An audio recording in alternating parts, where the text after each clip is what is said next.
Bentrovati, la prima edizione dei nostri telegiornali. Buon venerdì a tutti. Come ogni venerdì vi ricordo che alle 13 saremo in compagnia di Andrea Ferrazzi con Ecovisioni, quindi l'appuntamento con i temi dell'ambiente e della sostenibilità. Ma c'è la cronaca in primo piano ed è una cronaca tragica, è una cronaca che ci porta ancora una volta a parlare di una giovanissima vita spezzata lungo le strade in moto in particolare. È davvero una strage in questi giorni. Andiamo a Vedelago con Christian Arboit perché c'è un 18enne che ha perso la vita questa mattina. Buongiorno Christian. Buongiorno Nicola, buongiorno anche da parte di Michele Zanetti che sta curando la parte tecnica. L'ennesima giovane vittima sulle strade della Marca, l'ennesimo motociclista a perdere la vita questa mattina, per l'appunto un 18enne. Siamo sulla strada Castellana, una delle arterie più trafficate della Marca, all'altezza di via Calcroci Nord, nell'intersezione con via Vicenza. Cos'è successo? La moto del 18enne era diretta a Castelfranco, quindi da Vedelago a Castelfranco, quando c'è stato l'impatto con una Toyota guidata da una 41enne del posto a questa altezza. La Toyota stava svoltando nella stradina che vedete, quindi in via Calcroci Nord. L'impatto è stato violentissimo, quindi il motociclista ha sbattuto contro la parte anteriore della macchina lato guidatore e da lì è stato sbalzato per 20-30 metri in quella direzione, quindi un volo che è stato fatale a questo 18enne. Immediati i soccorsi, l'arteria come vi dicevo, ma insomma la conoscete tutti, è molto trafficata. Vado a correre sul posto, fra poco lo sentirete, anche un giovanissimo figlio del titolare, dei titolari del locale che vedete alle mie spalle. Dicevamo una mattinata di mobilitazione resa difficoltosa anche dal fatto che questo giovane con sé non aveva i documenti. Abbiamo le generalità, ma per il momento non mi sento di darle per una questione di delicatezza, perché appunto non tutti i familiari sono stati ancora avvisati. Parliamo di un giovane del posto. Alcuni dettagli importanti sulla dinamica potrebbero arrivare dalle telecamere che vedete alle mie spalle, le telecamere del locale. Ce ne sono sia da questa parte che dall'altra e hanno una visuale molto ampia anche sulla Castellana e sul tratto oggetto della tragedia, dell'ennesima tragedia. Tra l'altro il ragazzo è praticamente morto sul colpo, la 41enne, che è una donna che abita davvero poco distante da qui, è in gravissime condizioni al Cafoncello, ma sarebbe fuori pericolo di vita. È stata trasportata in ospedale con un codice di alta gravità, un codice 3. Qui con me, lo saluto e lo ringrazio, il vice sindaco di Vedelago, che fra pochissimo sentiremo. Prima però appunto vi vorrei far sentire il ragazzo che ha portato questa mattina soccorso, uno dei primi a intervenire. Si tratta di Thomas Cecchetto, come vi dicevo, figlio dei titolari del ristorante che vedete alle mie spalle, che ha anche preso con sé un estintore per domare un principio di incendio. Sentite cosa ci ha raccontato. Thomas, tu questa mattina dove eri? Sì, ero dietro il banco del bar dei miei genitori quando ho visto passare una moto con la coda dell'occhio e dopo una frazione di secondo appunto ho sentito questo boato, questo botto. Subito non sono andato a pensare al male, perché ovviamente non si pensa mai al male, e invece però quando siamo usciti abbiamo visto la macchina, la moto distrutta e siamo subito accorsi lì, insomma. Tu in particolare che cosa hai fatto? Allora, io Appena sono uscito ho visto un piccolo principio di incendio e infatti i signori che erano lì, i ragazzi che erano lì mi hanno urlato estintore, estintore, allora sono subito accorso dentro a prendere l'estintore e l'ho portato subito a fianco alla moto lì. Dopo il fuoco si è spento subito, da solo, quindi non ce n'è più stato bisogno, però sì. Quindi tu hai avuto la prontezza di riflessi di andare lì con un estintore. Sì. Che cosa hai visto? Hai tentato anche di avvicinarti alla signora in particolare? Allora, la signora no, quando ho portato l'estintore lì ho visto, era sull'incrocio, ho visto il corpo del ragazzo per terra e la macchina distrutta. La signora l'ho vista, non volevo neanche vedere in realtà, per quello l'ho vista un po' di sfuggita. Ho portato l'estintore, siccome c'era già parecchia gente non volevo essere di intralcio a nessuno, per cui mi sono subito... E quindi da lì è stata una mattinata di mobilitazione per tutti? Sì, dopo hanno chiuso la strada ovviamente e dopo qualche minuto sono arrivati i soccorsi, hanno subito messo in sicurezza la signora, l'hanno portata via con l'elicottero. Siete un po' tutti scossi qui, questo giovane deceduto aveva solo 18 anni, sì. Poco più piccolo di te.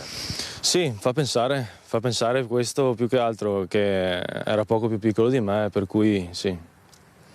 Ti fa qualche domanda in testa queste cose quando succedono.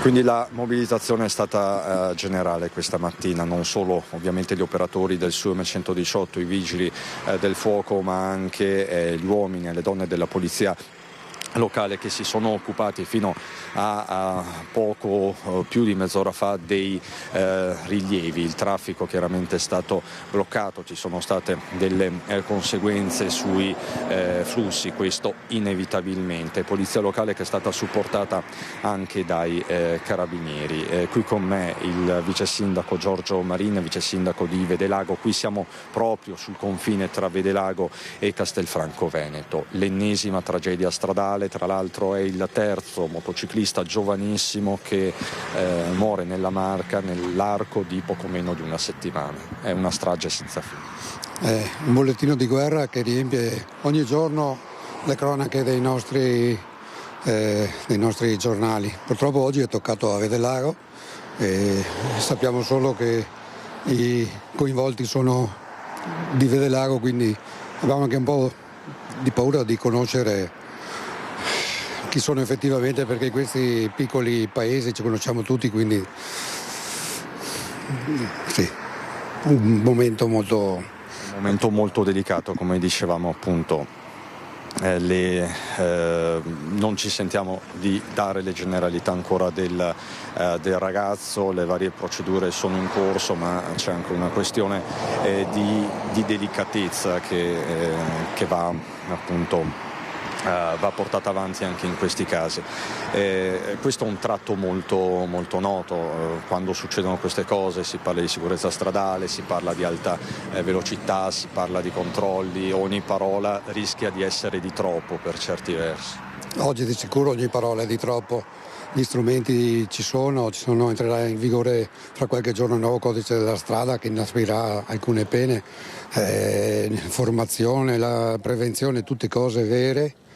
Anche a Vedelago facciamo ogni anno la giornata della sicurezza, dove coinvolgiamo tutte le forze dell'ordine, i sanitari, i pompieri, che facciamo anche delle simulazioni di incidente per far capire cosa può succedere e come affrontare certe emergenze, ma oggi si parla d'altro, oggi si parla sicuramente di una tragedia e che tutto questo poco porta conforto alle famiglie che sono coinvolte in questo tragico evento, insomma.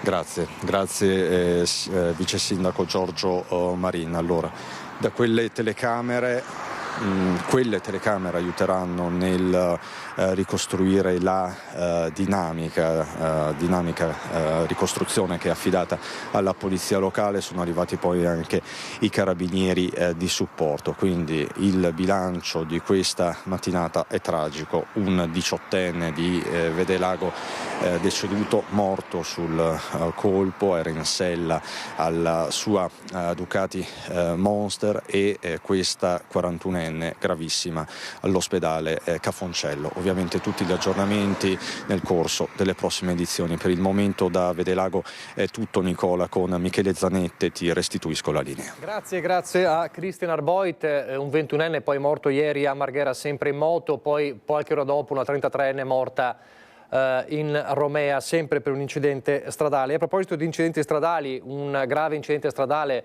quello di Gorgo al Monticano, con 2 giovani ragazze morte, e ieri c'è stata un'udienza in tribunale a Treviso con uno dei 2 automobilisti coinvolti nel terribile schianto, che sarà giudicato con rito abbreviato, mentre il principale protagonista di questa vicenda ha chiesto il patteggiamento. Le famiglie delle vittime erano ieri presenti in aula a Treviso.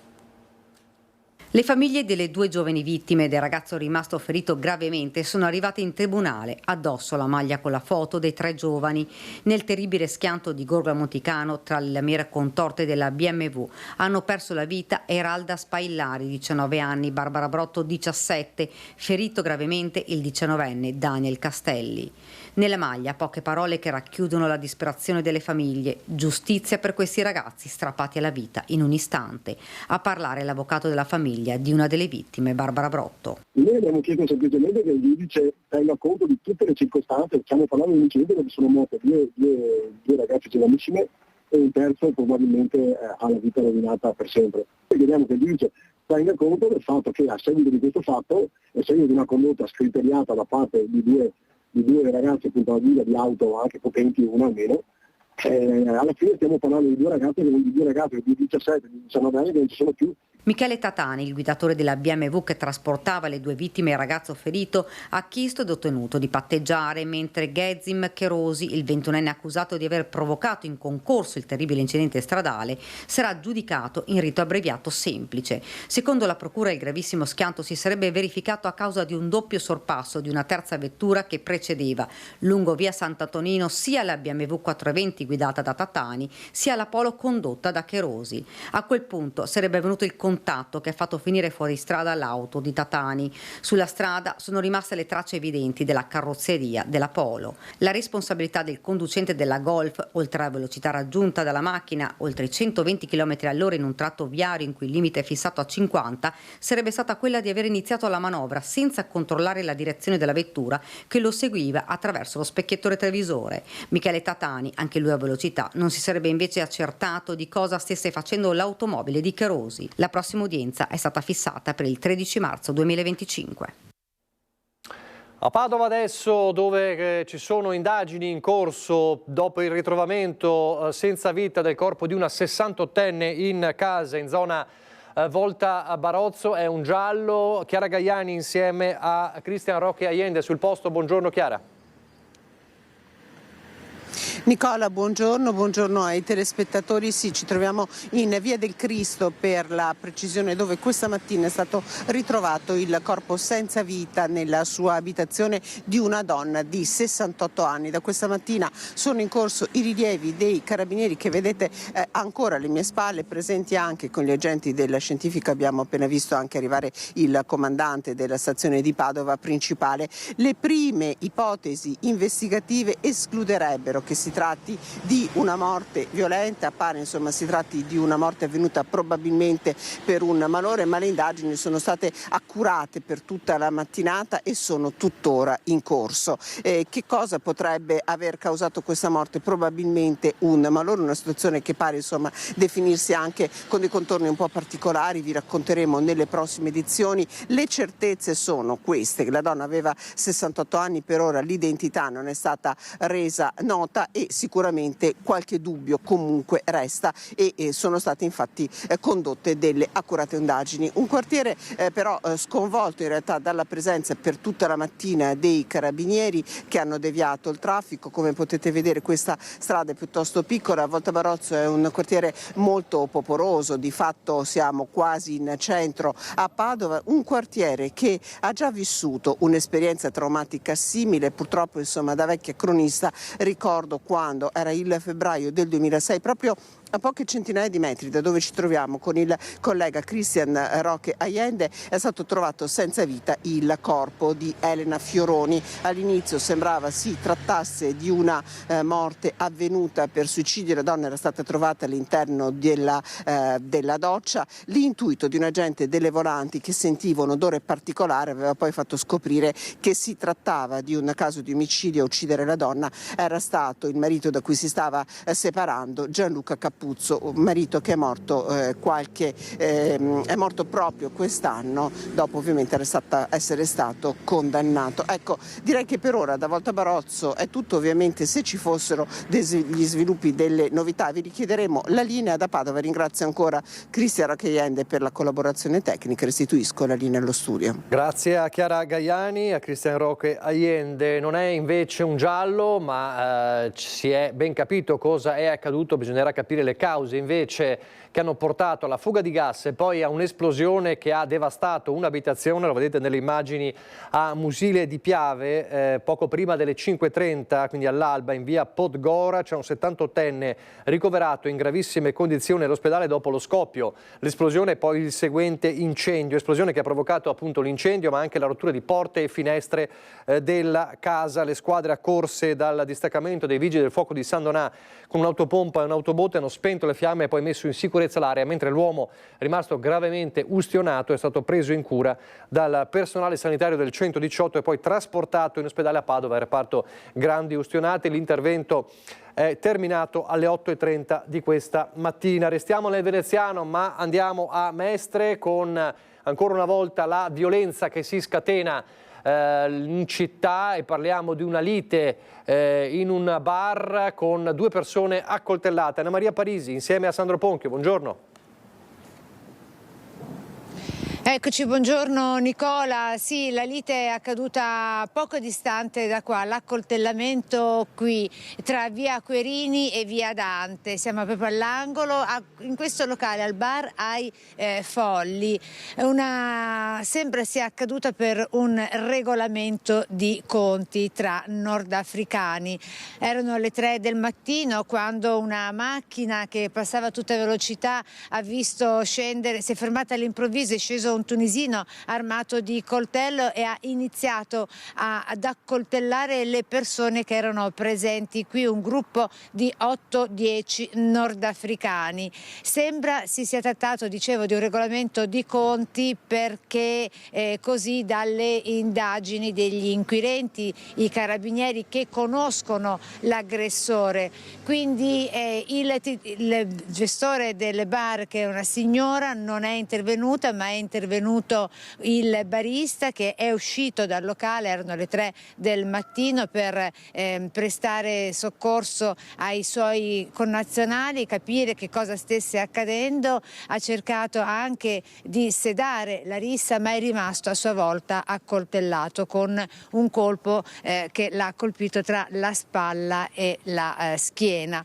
È arrivato in quel momento la gazzella dei carabinieri che l'hanno soccorso, l'hanno portato in ospedale a Mestre. Lì si sono accorti, hanno capito che c'era un altro dei feriti della lite che era avvenuta in precedenza, poco distante da qua, nei pressi di Piazza Ferretto, che si era recato, portato da un altro connazionale, al pronto soccorso per le cure del caso. Nessuno dei 2 feriti si trova in gravi condizioni. Il bar, come vedi, è chiuso perché questo è un bar che apre dal pomeriggio fino a notte fonda, anzi fino a dopo l'alba. Apre dalle 18 alle 5 del mattino. Questa non è una zona sicura, è una zona molto problematica, ci hanno detto così i residenti e anche alcuni titolari di locali che si trovano nei paraggi, che hanno detto per questione di sicurezza noi preferiamo chiudere al pomeriggio alle 5, quindi alcuni chiudono nell'ora in cui invece questo locale apre. Un regolamento di conti, dicevo, perché è stato quanto è accaduto questa notte l'episodio fotocopia di quanto accaduto l'11 novembre in via Paleocapa a Marghera, quando un altro tunisino, sempre scendendo da una macchina, ha iniziato ad accoltellare fuori da un bar un gruppo di connazionali. Come un regolamento di conti, per chiudere è stata anche sempre a Marghera la questione delle auto date alle fiamme poco tempo fa, inizio novembre, sempre tra tunisini. 2 delle auto infatti date alle fiamme erano dei tunisini. Da Mestre è tutto, con le immagini di Sandro Ponchio ti restituisco la linea, Nicola. Grazie Anna Maria Parisi. Torniamo a parlare invece adesso della vicenda dei proiettili recapitati al difensore di Filippo Turetta, il professor Giovanni Caruso, l'avvocato Giovanni Caruso. C'è una nota di questa mattina dell'Ordine degli Avvocati di Venezia che dice: le minacce all'avvocato Giovanni Caruso non sorprendono il Consiglio dell'Ordine degli Avvocati, che in una nota diffusa questa mattina rileva che da ormai lungo tempo la funzione difensiva viene vista dall'ordine pubblico, dall'opinione pubblica, sempre più spesso rappresentata anche dai media come un ostacolo alla giustizia. La figura dell'avvocato difensore viene trasformata in quella di un complice, aggiungono gli avvocati, mentre i difensori delle persone offese ricevono un ben diverso trattamento. Lo stesso trattamento che spetta a tutti i difensori, ma che ad alcuni è precluso. Per l'ordine è intollerabile e indegno di un paese che si proclama civile che un avvocato debba essere sottoposto a misure di tutela solo perché ha svolto l'incarico ricevuto, incarico di rango costituzionale, posto a tutela di tutti, anche di coloro che non hanno avuto bisogno, appunto, non hanno avuto bisogno di un avvocato. Allora ripartiamo proprio da qui, dalla questione dei proiettili. Era il 3 dicembre quando in tribunale a Venezia Giovanni Caruso aveva stretto la mano a Gino Cecchettin, il papà della giovane donna ucciso da Filippo Turetta, suo assistito. E proprio un abbassamento dei toni è tornato a chiedere il legale dopo che mercoledì pomeriggio nel suo studio di Padova è arrivata una busta contenente 3 proiettili calibro 9, una richiesta a cui ha risposto lo stesso Gino Cecchettin, che ha espresso solidarietà al legale e ribadito come simili atti rischino di offuscare la serietà del lavoro che stiamo portando avanti come fondazione.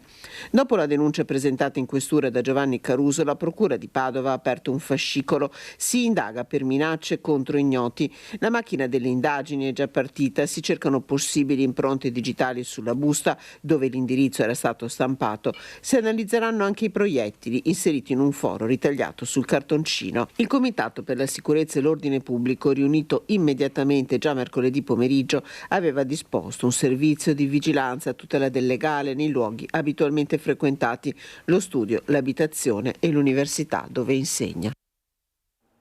E anche la famiglia di Filippo Turetta è sotto sorveglianza da ormai un anno.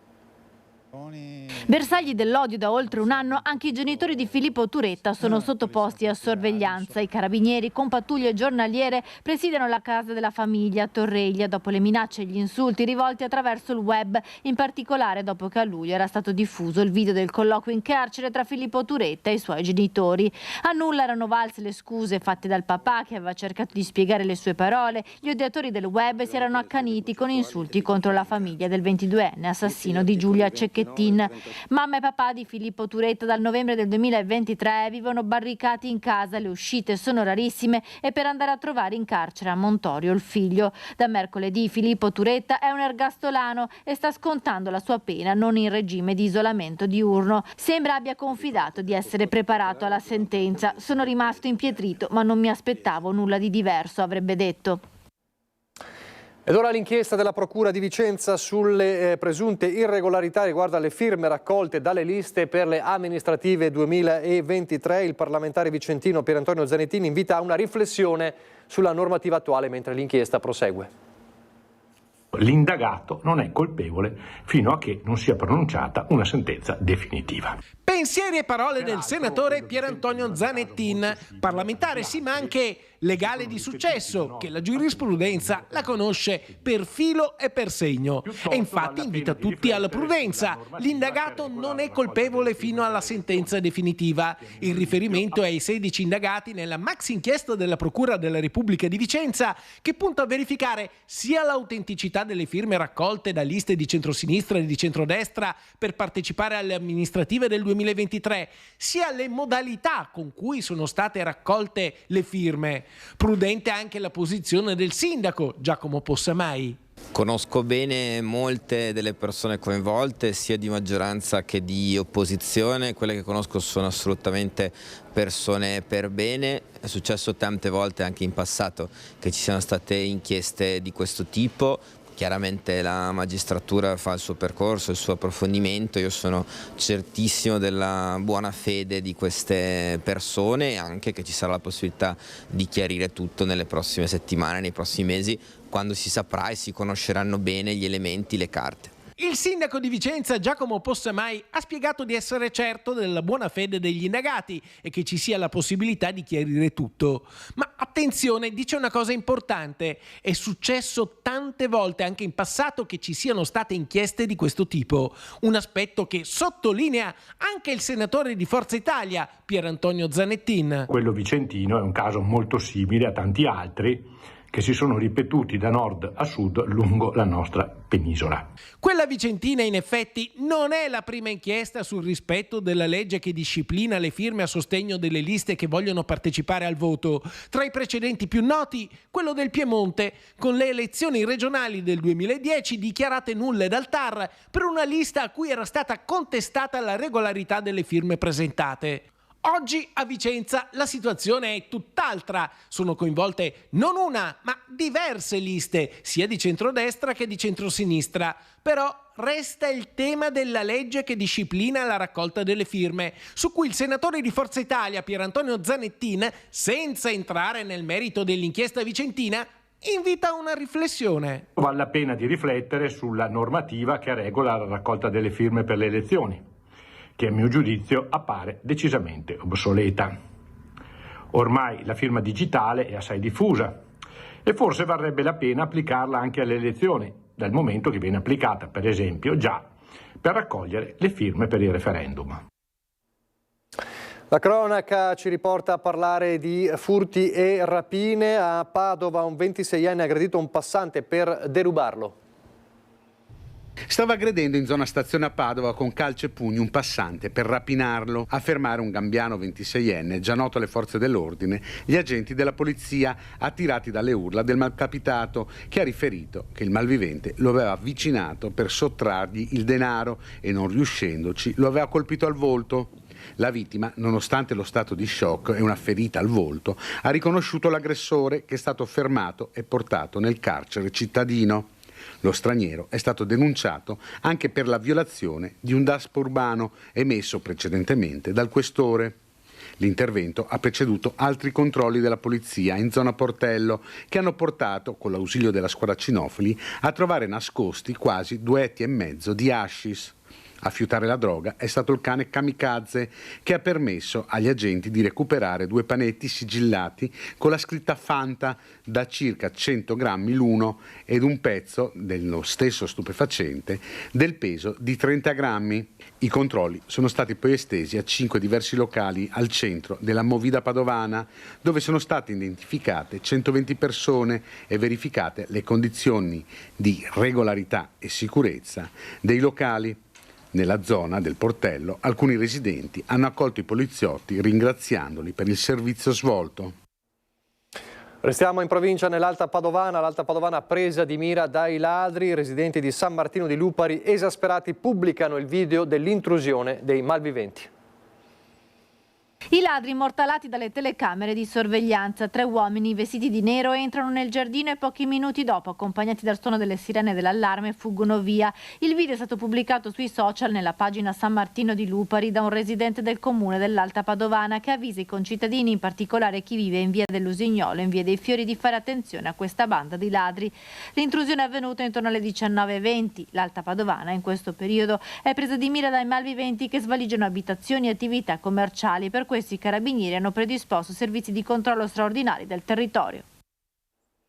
La piaga dei furti, lo sappiamo, non conosce limiti e non conosce confini. Anche nel Bassanese, con il sospetto che ci sia una banda unica che si sposti su un'Audi nera. Ladri scatenati negli ultimi giorni stanno facendo ovunque razzie in appartamenti e cresce la paura della gente che si sente sempre meno sicura anche a casa propria. Particolarmente colpite le aree di Romano, Tezze sul Brenta, Pozzoleone, e in tutti i casi i malviventi sembra si stiano muovendo a bordo di un'Audi scura. Il veicolo infatti sarebbe stato notato in più occasioni tra le vie di Pozzoleone e l'invito al proposito resta sempre quello di segnalare subito alle forze dell'ordine movimenti sospetti o, nel caso specifico, la presenza dell'Audi RS3 nera, cercando di essere il più precisi possibile, perché in azione parrebbe esserci infatti una banda molto ben organizzata che si muove con una grande conoscenza del territorio. I ladri infatti hanno colpito diverse case approfittando delle aree più buie dei paesi, complice anche il fatto che dopo una certa ora i comuni spengono l'intera illuminazione pubblica e questo pare lasci loro campo libero. E i ladri in azione anche nel Vicentino e non solo, una vera e propria escalation. Non si arresta l'ondata di furti che sta interessando l'intero comprensorio bassanese, particolarmente colpiti i comuni di Tezze sul Brenta, Pozzoleone, Romano Dezzelino, ma anche Nove. Cresce la preoccupazione, cresce l'allarme tra i cittadini. Da settimane ormai l'intero territorio è nel mirino della malavita. Abitazioni svaligiate, i ladri cercano in particolare oro, gioielli e denaro contante. Colpi velocissimi, forzano i serramenti ed entrano nelle case, soprattutto nel tardo pomeriggio tra le 5 e le 7. Tantissimi furti messi a segno. I ladri hanno colpito nei quartieri Primo Maggio e Brenta a Nove. Intercettati dalle forze dell'ordine, sono riusciti a fuggire a bordo di un'auto rubata. Grazie ai Targa System sembra sia stata individuata una delle auto usate e speriamo che riescano a bloccarle in fretta, perché ormai è da più di un mese che continuano con questi furti nelle abitazioni. La gente ormai è esasperata, non si sente sicura e con l'avvicinarsi delle festività, periodo particolarmente sensibile sotto il profilo della sicurezza, cresce la preoccupazione. Sono arrivate vari messaggi e varie richieste, infatti stiamo organizzando per la prossima settimana una riunione proprio per vedere e sentire il malumore dei cittadini. Abbiamo fatto richiesta di aumentare i controlli da parte delle forze dell'ordine e vedremo anche noi come potremo aiutare per passare il Natale un po' più in tranquillità. La volontà sarebbe quella di organizzare delle ronde con i cittadini, ma la burocrazia non aiuta e il progetto potrebbe prendere avvio soltanto il prossimo anno.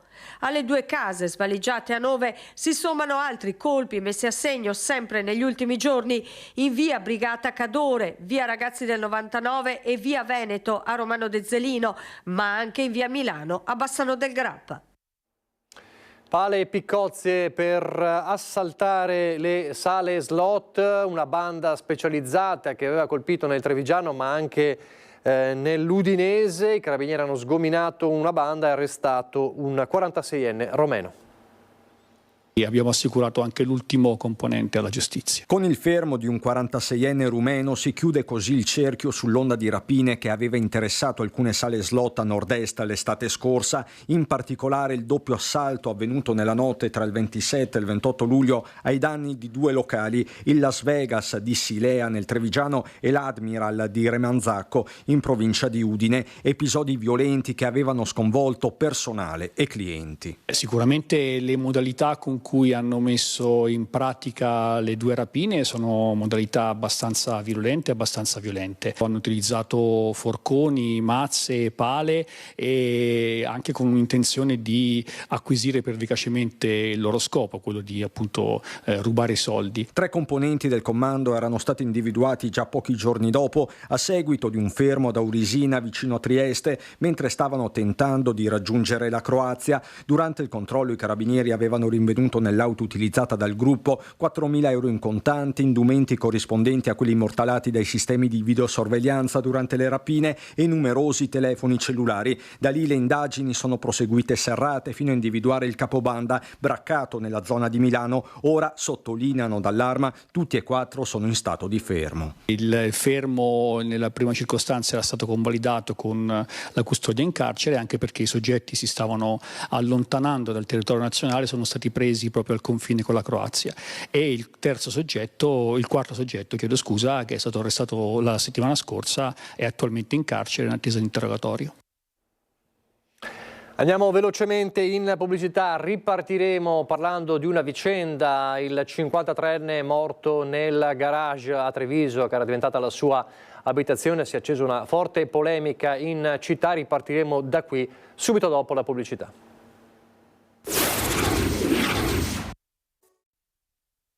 Credo che ci siano anche i parametri e le condizioni per un esposto e dopo qualcuno farà chiarezza su questa vicenda. Ci sono tanti aspetti da chiarire anche da un punto di vista del rispetto della norma, sia da un punto di vista della presenza di queste persone all'interno dell'appartamento, sia da un punto di vista dello sfratto, sia da un punto di vista della responsabilità del proprietario.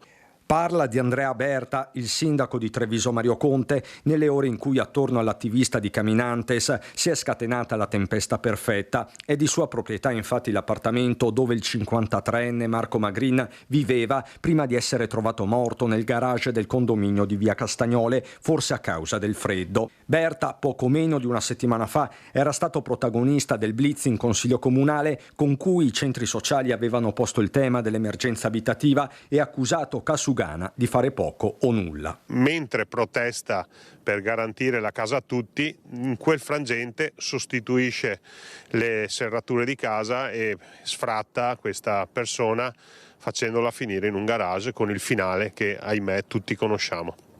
Una situazione davvero che intanto deve far riflettere tutti anche sul ruolo sociale che le associazioni hanno e le istituzioni hanno. Una persona che non era nemmeno iscritta al registro anagrafico del comune di Treviso, e coloro che fanno i paladini dei diritti dovrebbero prima guardarsi dentro, prima di andare a professare e a dare lezioni di moralità alle istituzioni, perché dopo quello che è successo, non che ce ne fosse bisogno, ma la credibilità di Caminantes e Django è stata completamente distrutta. I colpevoli siete voi, vergognatevi, miserabili, scrivono nel pomeriggio gli attivisti di Django e Caminantes, che sottolineano come Berta avesse messo a disposizione l'appartamento per progetti sociali e come lo stesso Magrin a un certo punto avesse rassicurato il proprietario di aver trovato un'alternativa, nascondendo il fatto di dormire nel garage. Gli attivisti rilanciano riportando dei messaggi che Magrin aveva inviato al sindaco Conte sulle sue pagine social. Uno risale alle festività dello scorso anno: questo Natale sarà bello per molti ma non per tutti, io sto al freddo e non so come mettermi in contatto con voi del municipio. E ancora, come posso stare in piedi mentre cado? Verranno fatte le dovute verifiche e ognuno si prenderà le proprie responsabilità, ma mi chiedo il comune se le sta prendendo le proprie responsabilità, perché è vero non ci sono soldi, ma è anche vero che chi ha procurato questi gravissimi tagli, soprattutto al sociale, è chi governa la nazione, per cui chi è dello stesso colore di questa amministrazione. E poi scatta anche la difesa, siamo tornati in diretta, questo è un caso che fa discutere anche in queste ore. È scattata la difesa di Andrea Berta, non voleva sfrattare nessuno, dice l'avvocato Antonella Tocchetto che assiste l'attivista per la casa, ma lo dicevamo, la tempesta politica ormai è generale e ha oltrepassato i confini della Marca.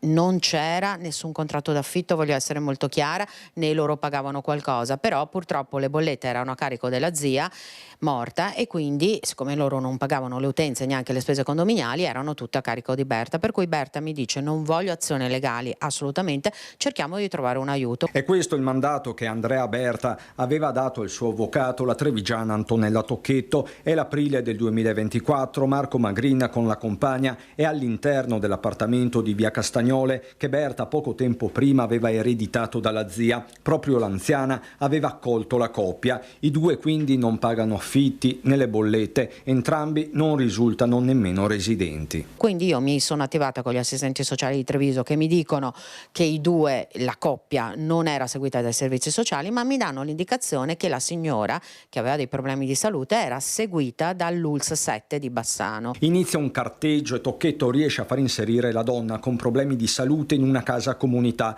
mentre l'uomo resta nell'appartamento. Per quello che riguarda Magrin, con Berta ci si attiva e Magrin dice guarda, a breve avrò un lavoro e sicuramente lascerò la casa, per cui datemi un po' di tempo, per cui senza alcun problema, quindi non c'è stata nessuna azione legale. Sapevamo che il signor Magrin si sarebbe arrangiato. Insomma, non sarebbe scattato formalmente nessuno sfratto. Resta da capire se a un certo punto Berta abbia cambiato la serratura dell'immobile. A me non risulta assolutamente niente, anzi Berta mi disse che entrò in casa, ha visto che non c'era nessuno, per cui lui si era tranquillizzato, non mi ha parlato di cambi di serratura, non mi ha detto nulla di tutto questo. Quanto al garage dove è stato rinvenuto il cadavere di Magrin, non sarebbe di proprietà di Berta, ma di un parente. Io ho avuto notizia della cosa dai giornali, come l'ho letta, ho comunque ricostruito che era una cosa che avevo seguito io, ho scritto a Berta per dire confermi, però lui non mi ha più risposto. Intanto il caso sta diventando nazionale, durissimo il senatore meloniano Raffaele Speranzon. Purtroppo i tipi dei centri sociali sono quelli che fanno i cortei per la casa e che occupano abusivamente le case degli altri, poi se è casa loro sfrattano chiunque, soprattutto se il malcapitato è pure italiano. Le parole di Speranzon, più morbido il capogruppo di Fratelli d'Italia Casugana che si rivolge al mondo degli attivisti. Tante volte cercare di trovare delle soluzioni piuttosto che solo contestarle magari può essere più costruttivo, comunque vedranno loro, adesso è un problema loro. È un problema loro, ripeto, cavalcare la polemica sarebbe facile adesso, però sarebbe anche irrispettoso nei confronti di un'ennesima vittima, insomma. Penso che questo potrebbe farci riflettere un po' di più tutti. Torniamo alla cronaca, alla Guardia di Finanza, siamo a Bassano, ha scoperto 2 lavoratori neri in un locale di Asiago. Scoperti 2 lavoratori in nero all'interno di un noto albergo in pieno centro ad Asiago. Le Fiamme Gialle ne hanno sospeso l'attività e hanno erogato una sanzione al titolare per 5.850 euro. È l'esito dei controlli che stanno eseguendo gli uomini e le donne della Guardia di Finanza della Tenenza asiaghese, con particolare attenzione al settore ricettivo e della ristorazione, che presentano un elevato alert di rischio, soprattutto nei periodi di maggiore affluenza turistica e durante le festività.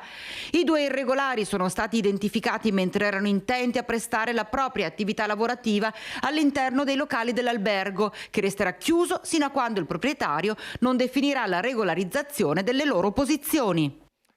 Questi giorni abbiamo raccontato di 2 blitz in pochi giorni per locali a Bassano, bar che vendevano alcolici ai minorenni. È una vicenda di cui si dibatte in città, è intervenuto anche il presidente dei baristi bassanesi, Gino Brunello.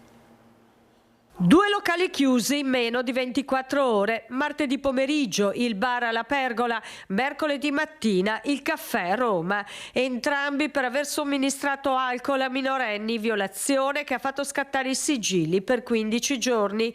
Tolleranza zero tuonano sia le forze dell'ordine che il mondo della politica nel tentativo di arginare un fenomeno, quello dell'abuso di alcol tra i giovanissimi, che sta registrando livelli davvero preoccupanti. Sulla questione oggi interviene anche il presidente della categoria baristi, Gino Brunello. Come categoria è una cosa che noi abbiamo sempre sollecitato, fatto leva su questa cosa qua di non servire alcolici ai minorenni. È una cosa molto difficile, è una cosa un po' complessa, non si sa mai fin dove arriva la responsabilità del gestore, ma il dare da bere direttamente alle persone è una cosa che non si fa, è una cosa che noi abbiamo anche sollecitato più volte su alcuni locali. Le segnalazioni partono anche dalla nostra associazione o addirittura dai genitori.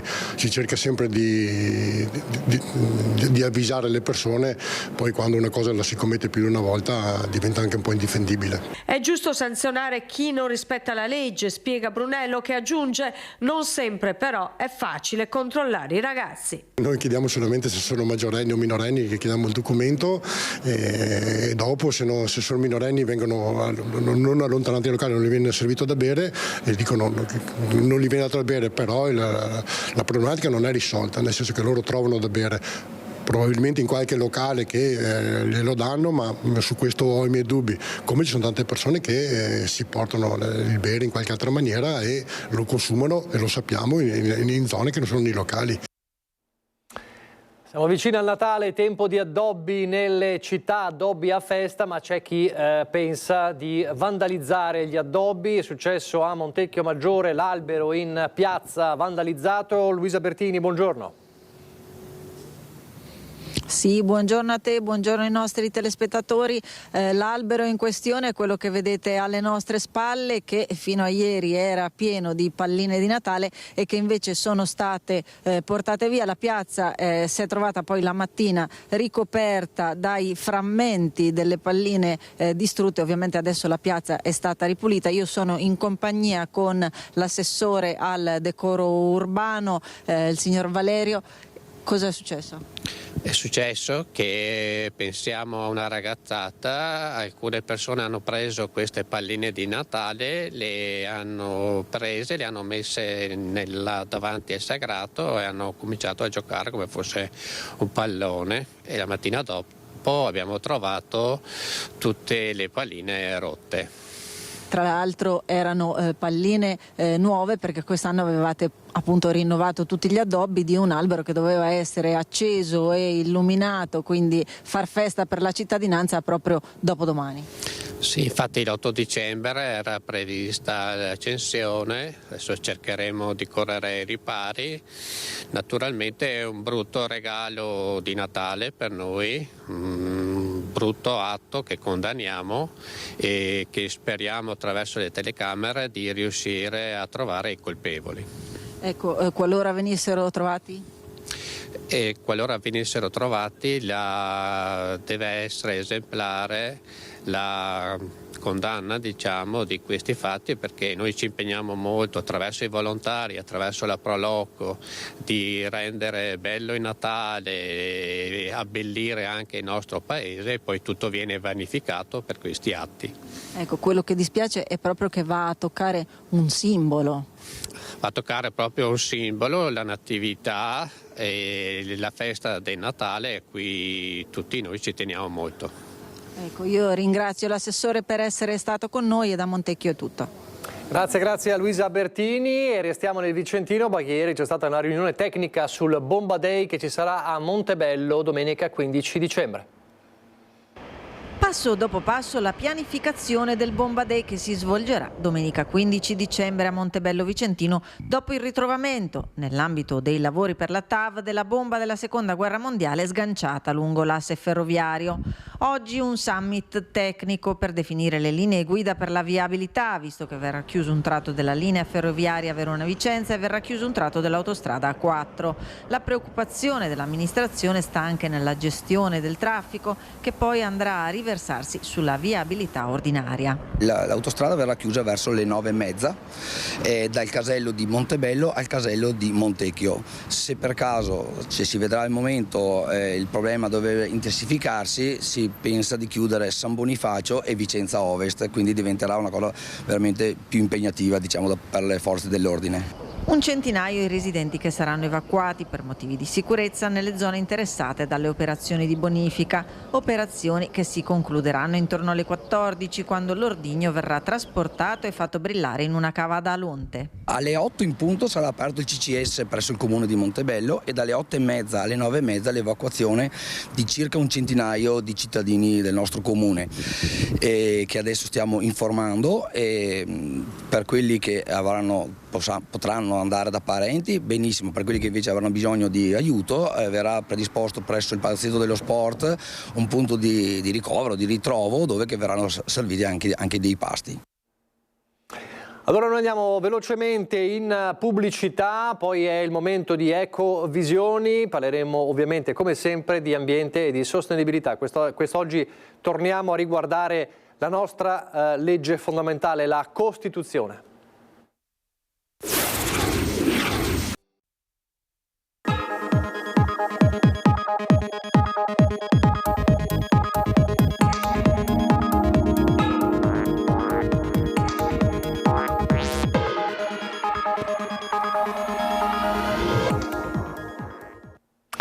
Allora di nuovo in diretta con la prima edizione, ed è il momento di Ecovisione, il momento di tornare di ambiente, di parlare di ambiente e di sostenibilità, e torniamo a parlare oggi di una cosa molto importante perché riguarda il futuro, riguarda quella che è la legge fondamentale dello Stato, la nostra Costituzione, una Costituzione che può salvare il futuro. Come può salvarla? Lo abbiamo già affrontato questo dibattito, ma ci torniamo perché è molto importante, con una modifica che è stata fatta nel 2022 dei 2 articoli della Costituzione, il 9 e il 41, proprio in chiave di sostenibilità. Allora torniamo a parlare di questo, ovviamente con il nostro Andrea Ferrazzi, che oggi è in collegamento da Roma, se non sbaglio. Buongiorno Ferrazzi. Buongiorno a lei, buongiorno a tutti. Da Parigi a Roma, insomma, lei si sposta sempre, ecco, sempre impegnatissimo. Allora, vedo già collegato una voce importante. L'anno scorso è venuto a trovarci qui in studio, lo vediamo oggi in Skype perché non si può non parlare di Costituzione senza la voce del professor Luca Antonini, che è uno dei più importanti giuristi italiani, nonché giudice della Corte Costituzionale. Buongiorno Antonini. Buongiorno, grazie.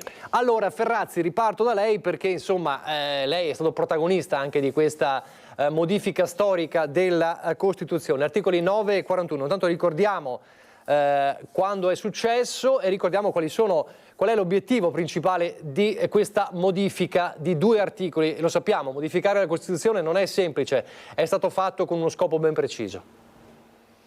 L'obiettivo fondamentale era quello di recuperare il tempo perduto. La Costituzione nostra è una straordinaria Costituzione nella parte dei principi generali e poi nella parte seconda, ed è stata scritta da persone di altissima qualità che avevano pagato spesso sulla loro pelle anche l'assenza della libertà, e quindi certamente è stata una delle Costituzioni più importanti nel panorama internazionale. Mancava tutta la parte esplicita di tutela dell'ambiente e delle future generazioni.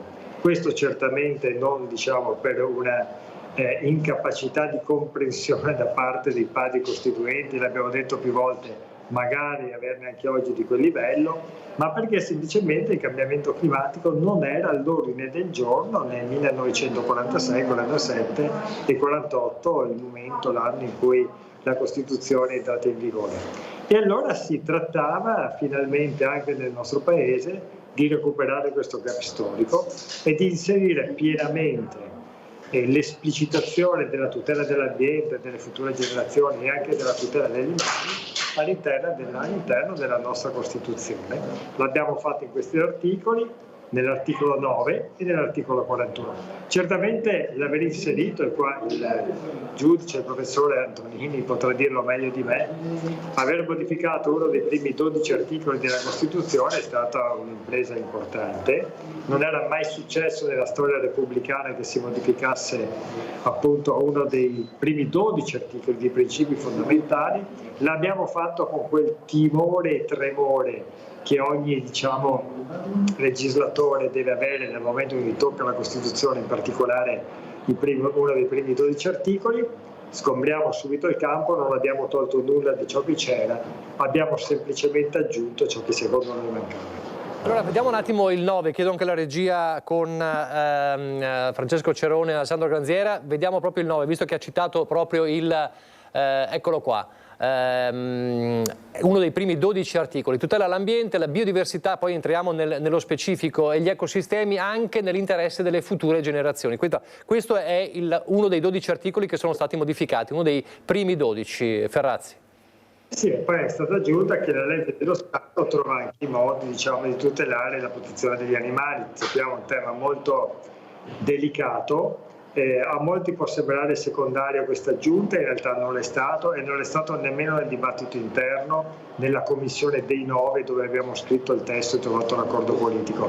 Lei tenga in considerazione il fatto che nel momento in cui tu tuteli a livello costituzionale, certamente è una forma, diciamo, di rinvio per il Parlamento di trovare le norme specifiche, ma lo tuteli a livello costituzionale, cioè tuteli gli animali, e qui si apre una serie di considerazioni. Certamente immaginiamo per tutti gli svolti economici, gli allevamenti, ma anche tutta la ricerca medica, la ricerca biomedica, e quindi abbiamo dovuto cesellare i singoli termini per trovare una formula che andasse bene a tutte le forze parlamentari che poi hanno votato questo provvedimento. Nel 41 invece, lo facciamo proprio in sintesi, poi approfondiamo, vediamo anche il 41 e si parla anche dell'iniziativa economica, eccolo qua, articolo 41. L'iniziativa economica è privata e libera, non può svolgersi in contrasto con l'utilità sociale in modo da recare danno alla salute, all'ambiente, quindi è stato aggiunto la salute e l'ambiente, e poi anche nell'altro paragrafo. Ferrazzi. Sì, guardi, devo dire che questo intervento, questa modifica della Costituzione, in particolare questo articolo, è avvenuto nel momento in cui ero il relatore della legge che prevedeva la limitazione dei PFAS a livello nazionale. Lei sa che il Veneto, ne abbiamo già parlato più volte, è colpito duramente dai PFAS, e le Nazioni Unite hanno definito questo il più grande inquinamento ambientale nella storia d'Europa. E proprio in quegli anni, nel mese in cui stavamo modificando questo articolo della Costituzione, io ero il relatore proprio della legge che imponesse una modifica, una stretta sulla produzione di questi PFAS. Di conseguenza, quanto è importante aver inserito anche a livello costituzionale questa cosa qua. È veramente una cosa fondamentale, e per la tutela della salute e per la tutela dell'ambiente abbiamo aggiunto a quella che già prevedeva la Costituzione nella forma originaria, ma è di ogni evidenza che l'attività economica è una libertà, ma è una libertà non assoluta, peraltro come nessun diritto costituzionale, ma in particolare questa è assolutamente vincolata alla qualità e alla dignità umana, alla libertà delle persone. Su questo l'abbiamo voluto esprimere in maniera forte anche all'interno della Costituzione. Allora, professor Antonini, abbiamo letto in sintesi, poi le approfondiamo, le varie modifiche che sono state apportate a questi due articoli della Costituzione. Allora, sono sufficienti secondo lei a garantire una tutela concreta alla salvaguardia dell'ambiente? Poi come si applicano poi concretamente? Ma allora, è stato un momento importante quello che ha portato a questa modifica costituzionale.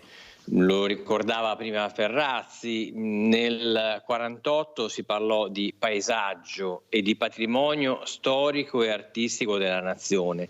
La parola ambiente non c'era. Allora, evidentemente erano figli del loro tempo i costituenti, e quindi non avevano sotto gli occhi quei cambiamenti climatici che invece noi oggi stiamo subendo, no? Il Papa ha detto la terra ha la febbre. Non l'avrebbero detto i papi di allora, lo dice un Papa adesso, Papa Francesco, che si rende conto di quello che sta accadendo.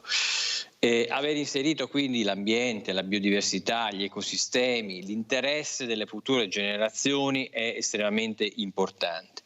Già però bisogna dire la Corte Costituzionale aveva sviluppato una sua giurisprudenza che aveva attualizzato quella parola paesaggio e quella visione semplicemente estetizzante dell'ambiente che avevano i costituenti.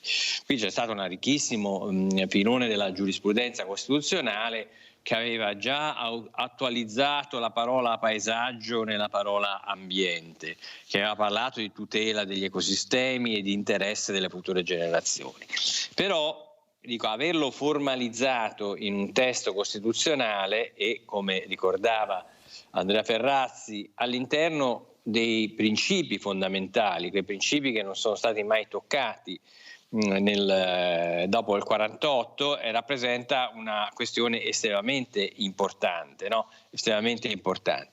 Sul piano direi soprattutto culturale, cioè la lotta ai cambiamenti climatici in una democrazia avviene soprattutto per un'assunzione di responsabilità dei singoli, cioè le nostre democrazie sono fragili da un certo punto di vista perché non sono in grado di imporre con la forza dei comportamenti, così come possono fare le autocrazie nel mondo, no? Che hanno apparati coercitivi straordinari, fortissimi, potentissimi, che vanno a danno delle libertà. No, nelle democrazie quello che conta è la capacità soprattutto di convincere i cittadini, le persone a un determinato comportamento, no? Perché non lo fai solo perché c'è la spinta della sanzione. Io fumavo, ho smesso di fumare a un certo punto, non perché c'era la legge che puniva con una sanzione chi fumava in un luogo pubblico. Ho smesso di fumare perché mi sono reso conto che il fumo danneggiava me, danneggiava le persone che avevo vicino, rendeva sgradevole l'ambiente. Perché mi sono convinto, ecco. Quindi la Costituzione ha una forza non solo normativa ma anche una forza culturale e aver inserito quindi la previsione della tutela dell'ambiente in questi termini così chiari all'interno della nostra Costituzione sicuramente rappresenta un passo in avanti nel metodo con cui le democrazie, a differenza delle autocrazie, le nostre fragili democrazie, ma fragili in quanto rispettano la libertà, ci tengo a dire, fragili in quanto rispettano la libertà, possono convincere tutti a un nuovo rispetto per l'ambiente, perché io penso che la sfida dei cambiamenti climatici si vincerà se ci rendiamo conto tutti che abbiamo una responsabilità personale nei confronti dell'ambiente. Cioè non è solo questione di alcuni, ma è una questione di comportamenti, tanti piccoli comportamenti quotidiani, il risparmio dell'acqua, l'attenzione per esempio a spegnere la luce quando non serve, non eccedere col riscaldamento quando non serve, chiudere i condizionatori quando per esempio si va fuori dall'ufficio. Ci sono una serie di comportamenti banali, piccoli, ma sono quei comportamenti che fatti da milioni di persone poi incidono sulla tutela dell'ambiente. Ecco, io su questo penso che dobbiamo fare dei passi in avanti e la Costituzione da questo punto di vista ha anche un valore culturale. Ripeto, perché sono tante volte piccoli comportamenti quotidiani che determinano il danno oppure il rispetto dell'ambiente. Io penso che su questo c'è un valore culturale dell'aver inserito l'ambiente fra i principi fondamentali della Costituzione che dovrebbe richiamare tutto il popolo italiano di fronte a questa nuova responsabilità che dobbiamo assumerci.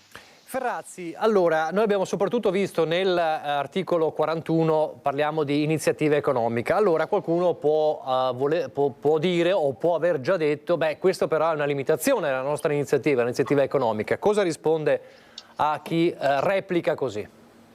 Ma che non c'è nessun diritto nella Costituzione che è assoluto, cioè che è sciolto da determinazioni esterne.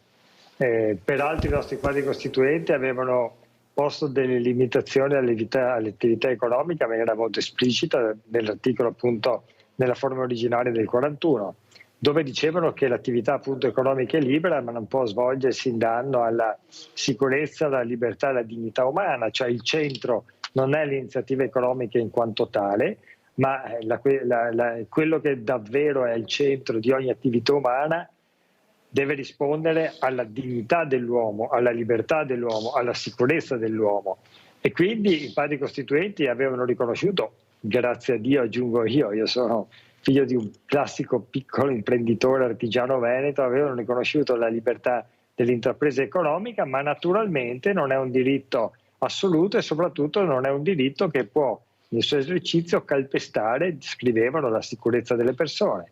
Pensiamo alla sicurezza nel mondo del lavoro, pensiamo a quante persone muoiono ogni anno nel mondo del lavoro a causa del lavoro, pensiamo alla libertà, pensiamo alle condizioni di vita, di lavoro assolutamente incivili in tantissime parti del mondo, lavoro minorile, lavoro schiavizzato, sfruttato, ma anche, lo scopriamo purtroppo in maniera drammatica nel corso degli anni, anche nei nostri territori, dall'agricoltura a tantissimi altri settori. E pensiamo alla dignità umana, quanto l'attività economica mal fatta, mal vissuta, mal esercitata colpisce la dignità delle persone.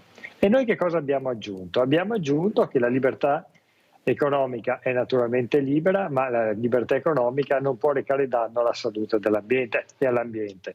Abbiamo all'inizio, Zanetti, di questa puntata riflettuto sui PFAS, ma di quanto dovremmo parlare? Io vengo dal comune di Venezia, no? Sono nato lì, vivo lì, l'impatto ambientale di Porto Marghera quanto è stato devastante, pur con la ricchezza che ha prodotto, i posti di lavoro, e quindi bisogna inserire all'interno del concetto dello sviluppo economico, che è un valore naturalmente, bisogna inserire il concetto che questo sviluppo economico non può non fare i conti con la tutela dell'ambiente, con la tutela della nostra salute, con la tutela delle future generazioni, va contemperato. E quindi l'aver inserito all'interno della Costituzione questo criterio avrà delle risvolte naturalmente di carattere culturale, come giustamente il professor Antonini ha sottolineato, ma poi avrà anche delle ripercussioni dal punto di vista anche molto operativo.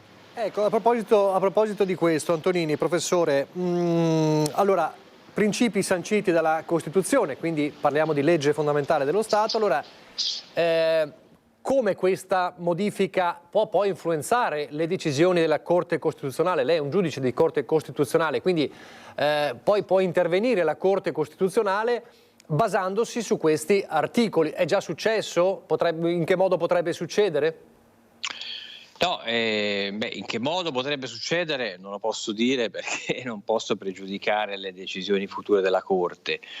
Posso però dire di essere stato, per esempio, il primo redattore di una sentenza della Corte a citare la nuova disposizione dell'articolo 9, e veniva citata in un caso singolare, perché c'era una contestazione su una legge regionale dell'Emilia Romagna che prevedeva che gli incentivi per gli inceneritori venissero dati solo alla impresa, esclusivamente all'impresa che aveva costruito l'inceneritore, e non potessero andare invece alla collettività di riferimento su quale questo inceneritore andava a servizio, no?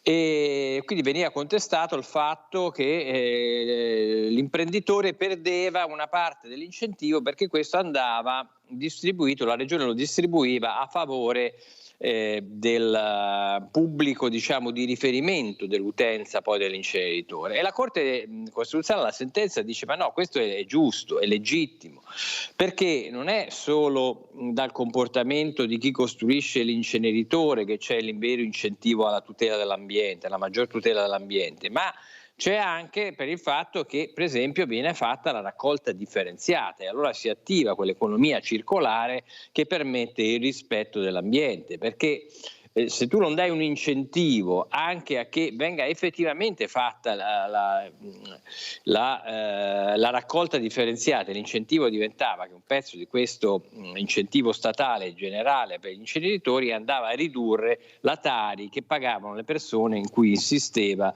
nel comune in cui insisteva l'inceneritore. Ecco, allora lì qui si crea un comportamento, un circolo virtuoso, cioè è tutta la popolazione che è interessata a quel determinato comportamento. Quindi il fatto che una parte dell'incentivo andasse a vantaggio di tutti era positivo, e io ci tengo a ribadire questo. Oggi appunto l'articolo 9 vale non solo perché parla ad alcuni che poi devono fare le leggi, ma parla anche a tutto il popolo italiano. Io guardo che su questo sono veramente molto convinto, che oggi c'è un salto di maturità che dobbiamo fare, cioè che le persone che se escono da una stanza spengono la luce, oppure che se non stanno in un ufficio si preoccupano di spegnere il condizionatore, specie se l'ufficio è pubblico, invece di lasciarlo acceso, sono moltissime. E questo invece è un salto di maturità che noi dobbiamo fare. Chi spreca l'acqua calda a casa quando non serve, è tantissima gente che ancora lo fa. E io credo che se proprio nella coscienza collettiva oggi ci sia ancora un deficit di mancata consapevolezza del rispetto dell'ambiente. Allora, dicevo, la Costituzione parla a tutti. Per questo è stato davvero importante, io ritengo, l'inserimento di quel principio fondamentale, proprio perché si tratta di incidere sui comportamenti di milioni di persone, non solo sulle migliaia di quelle o le centinaia o quelle che devono poi trovarsi ad applicare una legge, anche se poi lo vedremo, anche su questo c'è stato un impatto concreto da parte della Corte Costituzionale. Che impatto può avere questa modifica sulla giurisprudenza italiana? Due modifiche? Guardi, c'è stata recentemente proprio una sentenza importante, che è quella, la 105 del 2024, che riguardava l'impianto di depurazione di Priolo in Sicilia. E qui c'è stato un passaggio, è l'altra sentenza che ha applicato direttamente per la seconda volta il nuovo articolo 9. E questa sentenza praticamente si trovava a dover bilanciare il diritto al lavoro, perché se chiudi un impianto hai anche un impatto in termini di occupazione, e già la Corte se n'era occupata con l'Ilva di Taranto. Certo. In relazione all'Ilva di Taranto la Corte nel 2013, mi sembra di ricordare, disse che non c'è nessun valore che può diventare tiranno, dice tutti i valori, anche i più nobili, devono però essere bilanciati, e in quel caso disse l'articolo, il diritto all'ambiente, la tutela dell'ambiente va bilanciata con il diritto all'occupazione, la tutela dell'occupazione, e quindi disse non è illegittimo il decreto legge che riapriva l'impianto dopo che i magistrati l'avevano chiuso, perché prevedeva un programma di risanamento. Poi dopo è interessante perché 5 anni dopo la Corte Costituzionale, quando muore cadendo dentro un altoforno un operaio, rovescia e dice guardate che però è incostituzionale quella norma perché non è stato eseguito quel risanamento che doveva essere previsto. Quindi la Corte ribilancia la questione. Adesso, con la sentenza del 2024 che riguardava l'impianto di Priolo, la Corte dice il governo può riaprire l'impianto chiuso, però c'è un limite temporale a questo intervento del governo, cioè non può che essere una riapertura sine die, c'è una riapertura temporanea al massimo di 36 mesi, entro il quale bisogna assicurare il superamento delle criticità che hanno riscontrato i magistrati nell'ordinare il sequestro dell'impianto. Ecco, quindi qui pesa la nuova formulazione dell'articolo 9, cioè sicuramente viene in considerazione, no? E pesa, nel senso che dice la norma è illegittima a questo punto se entro 36 mesi, stabilisce un termine, non vengono superate le criticità ambientali che quell'impianto determina. Quindi sono gli effetti proprio concreti, ce l'ha appena raccontati il professor Antonini di questa modifica. Ferrazzi, sono importanti i termini, soprattutto in una legge. Allora, ci sono 3 termini importanti tra gli altri in queste 2 modifiche. 1, future generazioni, 2, biodiversità e ecosistemi. Allora, ci può spiegare questi 3 termini e perché, per esempio, qualcuno si è opposto anche a biodiversità ed ecosistemi? Beh, future generazioni, perché il mondo finalmente si è reso conto che così come lo stiamo vivendo, stiamo esaurendo tutte le risorse e invece di immaginare di essere semplicemente i custodi del creato, che ci è stato tramandato dai nostri padri, ne siamo diventati i possessori e spesso abbiamo immaginato di poterne fare quello che volevamo, lasciando poi le macerie ai nostri figli e ai nostri nipoti. Ogni anno noi consumiamo delle quantità di risorse naturali che sono poi non recuperabili.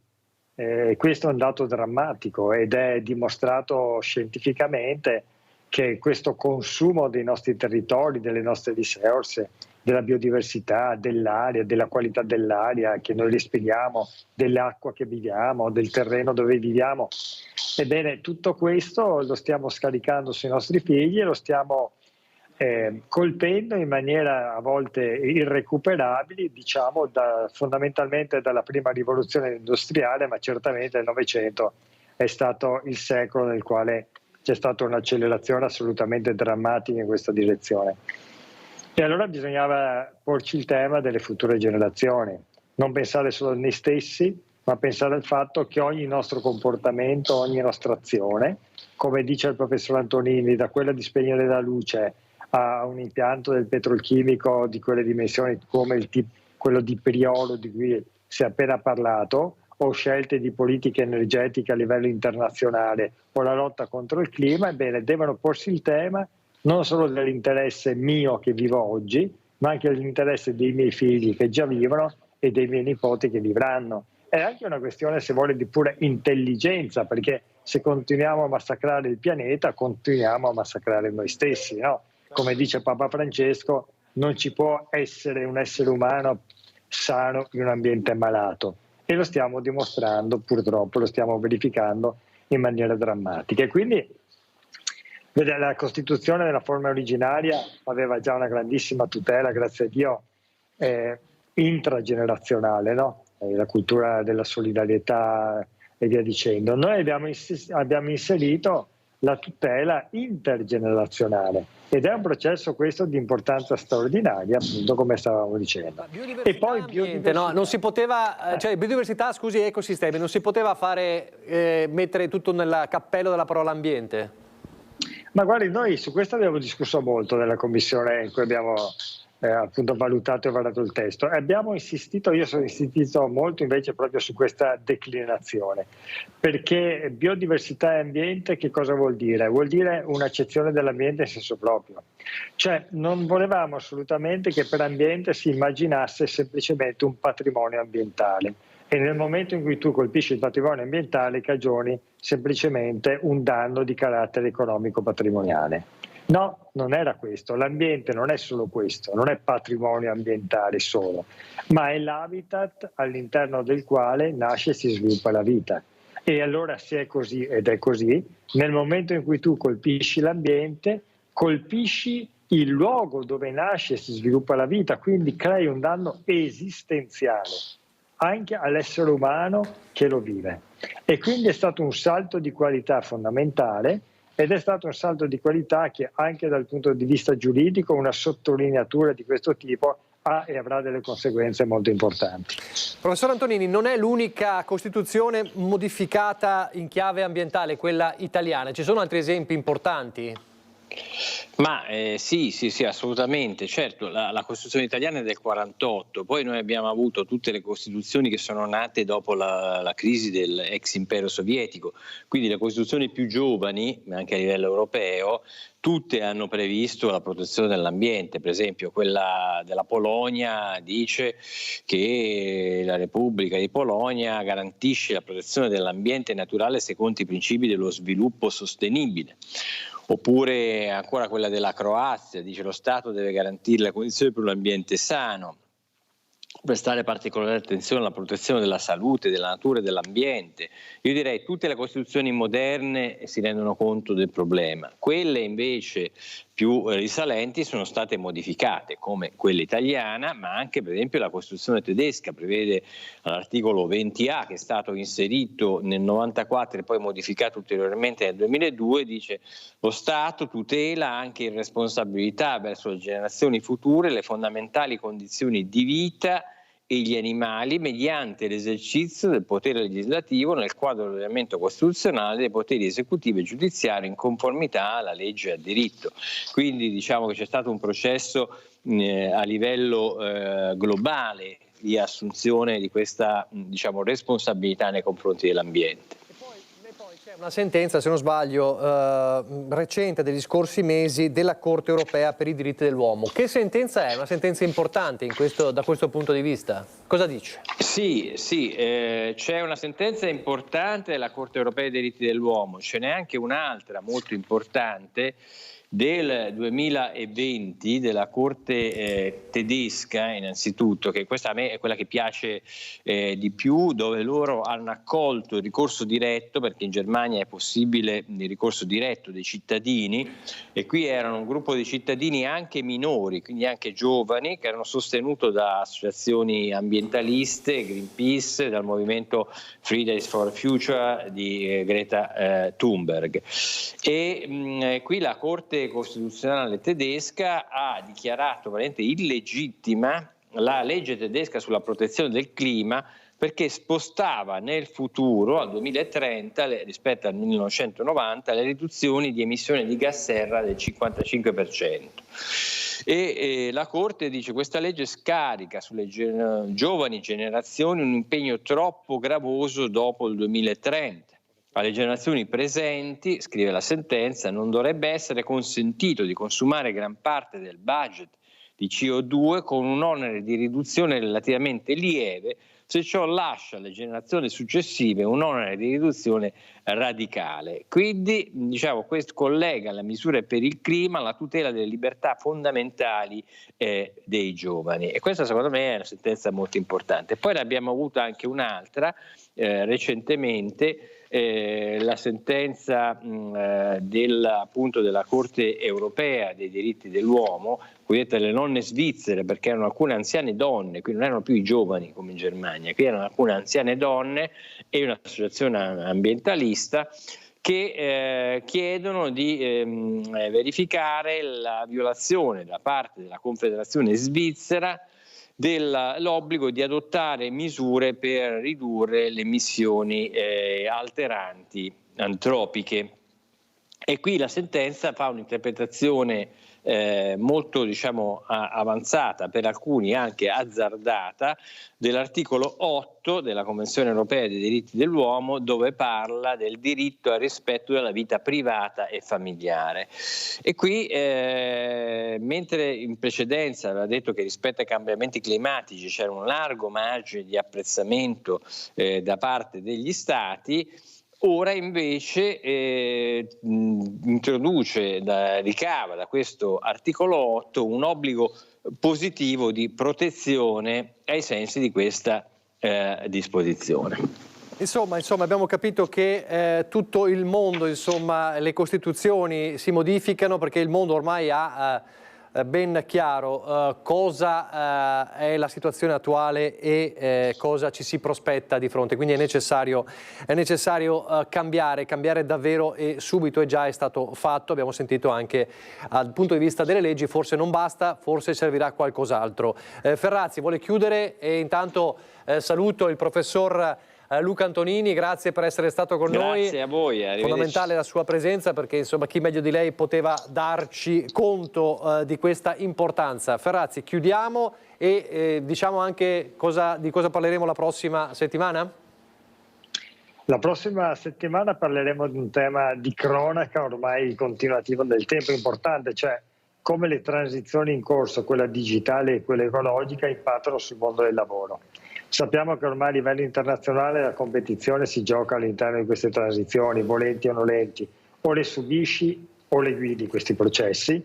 Il nostro Paese è un momento di crisi, ha bisogno assolutamente di pensare alle politiche industriali e vediamo insieme al segretario generale dell'Union Camere, Giuseppe Tripoli, che insomma è il coordinamento di tutte le Camere di Commercio di tutta Italia, quali sono i risvolti, quali sono le ricadute nel mondo del lavoro, quindi molto concretamente per tutti noi, che discendono dalla transizione ecologica e dalla transizione digitale. Quindi sarà molto interessante anche il dibattito di venerdì prossimo. Anche per smontare per l'ennesima volta, abbiamo fatto tante volte lo spettro di una transizione ecologica che sembra un nemico o qualcosa che possa rallentare, anzi è una cosa che ci viene in aiuto, per cui cercheremo di capirlo proprio nel concreto.